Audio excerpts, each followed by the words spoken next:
राधे राधे भक्तों, नवरात्रि की सप्तमी तिथि को माँ कालरात्रि की पूजा की जाती है।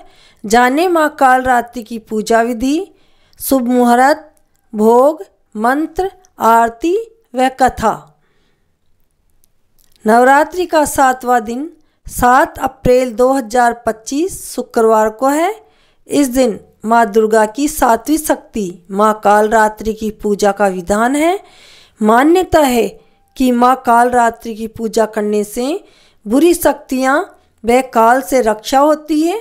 माँ कालरात्रि की उपासना करने के बाद भक्तों को अकाल मृत्यु का भय नहीं रहता है। जाने माँ कालरात्रि की पूजा विधि, शुभ मुहूर्त, भोग, शुभ रंग, मंत्र। माँ कालरात्रि का शरीर अंधकार की तरह काला है। माँ की श्वास से आग निकलती है। माँ के बाल लंबे व बिखरे हुए हैं। माँ कालरात्रि के 4 हाथ व 3 नेत्र हैं। एक हाथ में खड्ग यानी तलवार लिए हैं, दूसरे हाथ में लोह शस्त्र लिए हुए हैं, तीसरे हाथ वर मुद्रा के लिए हैं जो वर मुद्रा से भक्तों को आशीर्वाद देती रहती है। वह चौथा अभय मुद्रा में है। माँ कालरात्रि का पूजन का शुभ मुहूर्त, ब्रह्म मुहूर्त सुबह 4:36 से सुबह 5:22 तक है और प्रातः संध्या मुहूर्त सुबह 4:59 से 6:08 तक है।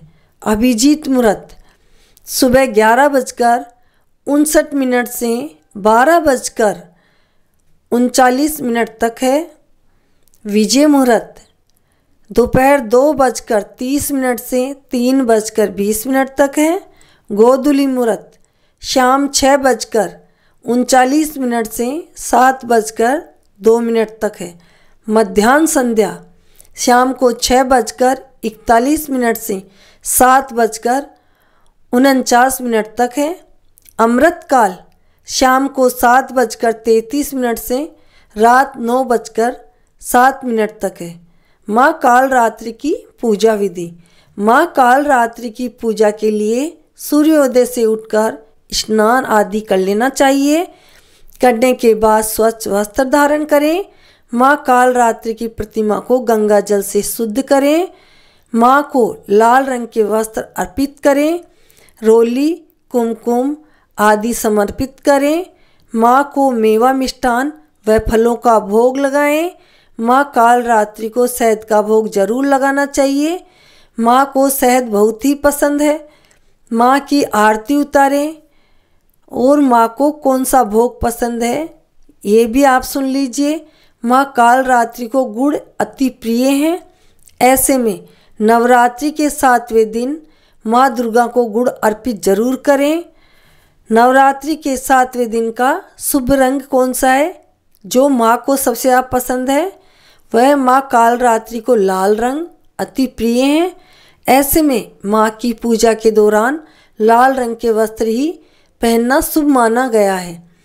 इसके बाद सुनाते हैं माँ कालरात्रि का मंत्र। या देवी सर्वभूतेषु माँ कालरात्रि रूपेण संस्थिता नमस्तस्यै नमस्तस्यै नमस्तस्यै नमो नमः। भक्तों, इसके बाद हम सुनेंगे काली माता की पौराणिक कथा। आइए सुनते हैं पौराणिक कथा। पौराणिक कथा के अनुसार नमूची नाम के राक्षस को इंद्रदेव ने मार दिया था, जिसका बदला लेने के लिए शुंभ और निशुंभ नाम के 2 दुष्ट राक्षसों ने रक्तबीज नाम के एक अन्य राक्षस के साथ देवताओं पर हमला कर दिया।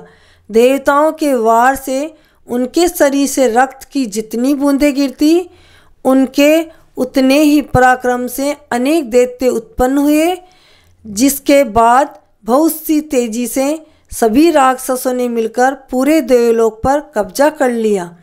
देवताओं पर हमला कर विजय प्राप्त करने में रक्तबीज के साथ महिषासुर के मित्र चंड और मुंड ने उनकी मदद की थी, जिसका वध माँ दुर्गा के द्वारा हुआ था। चंड मुंड के वध के बाद सभी राक्षस गुस्से से भर गए। उन्होंने मिलकर देवताओं पर हमला कर दिया और उनको पराजित कर तीनों लोकों पर अपना राज्य स्थापित कर लिया और चारों ओर तबाही मचा दी। राक्षसों के आतंक से डरकर सभी देवता हिमालय पहुँचे और देवी पार्वती से प्रार्थना की। माँ पार्वती ने देवताओं की समस्या को समझा और उनकी सहायता करने के लिए चंडिका रूप धारण किया। देवी चंडिका शुंभ और निशुंभ द्वारा भेजे गए अधिकांश राक्षसों को मारने में सक्षम थी, लेकिन चंड व मुंड और रक्तबीज जैसे राक्षस बहुत शक्तिशाली थे और वह उन्हें मारने में समर्थ थी। तभी देवी चंडिका ने अपने सिर से देवी कालरात्रि की उत्पत्ति की। माँ कालरात्रि ने चंड व मुंड से युद्ध किया और अंत में उनका वध करने में सफल रही। माँ के इस रूप को चामुंडा भी कहा जाता है। माँ कालरात्रि ने सभी राक्षसों का वध कर दिया, लेकिन वह जब भी रक्त बीज का वध कर नहीं पा रही थी। रक्त बीज को ब्रह्मा भगवान ने एक विशेष वरदान प्राप्त था कि यदि उसके रक्त की एक भी बूंद जमीन पर गिरती है तो उसके बूंद से उसका एक और हमशक्ल पैदा हो जाएगा। इसलिए जैसे ही माँ कालरात्रि रक्त बीज पर हमला करती, रक्त बीज का एक और स्वरूप उत्पन्न हो जाता। माँ कालरात्रि ने सभी रक्त बीज पर आक्रमण किया, लेकिन सेना केवल बढ़ती चली गई। जैसे ही रक्त बीज के शरीर से खून की एक बूंद जमीन पर गिरती थी, उसके समान कद का एक और महान राक्षस प्रकट हो जाता था।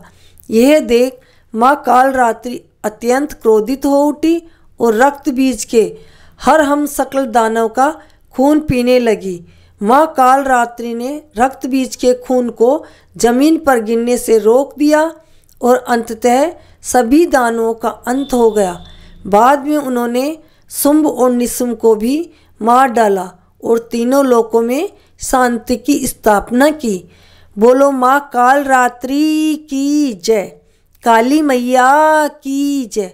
भक्तों, हमने आपको जो भी जानकारी थी वो सभी हमने आपको दे दी है। कालरात्रि की संपूर्ण जानकारी देने के बाद अगर आपको ये कथा अच्छी लगी हो तो कमेंट करके हमें ज़रूर बताएं और आपको कौन सी कथा सुननी है उसके बारे में भी हमें बताएं।